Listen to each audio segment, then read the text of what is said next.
Torej neke določene predispozicije v bistvu mora imeti vsak, ki pride na baletno šolo.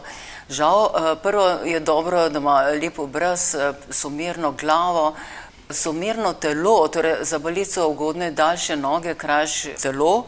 Treba namreč vedeti, da bo do tega človeka gledali obiskovalci iz dvorane opere. Druga zadeva, ni dobro, da ima visoka ramena, štrleča, ni dobro tudi, da ima preveč zaprte kolke, ker bo moral imeti dvigovanje nog, torej ne glede na spol. Mora imeti dobro elastične sklepe, se pravi ligamente oziroma vezi. In te stvari bi bilo dobro opozoriti starši in otroke takoj, torej da ne bodo preveč razočarani ti otroci, ker ko oni prvič stopijo v opero in gledajo en krasen balet in se potem poistovetijo z tistimi plesalkami, zlasti dekleta, deklice se gledajo doma v ogledalo in ne opazijo svojih napak. Še ena stvar, ki je pomembna, je tudi hrbtenica, torej da ni kriva, da ni kakšna rama zelo znižana. Vendar se nekatere stvari pa da popraviti in to z vajo in s pametno vajo.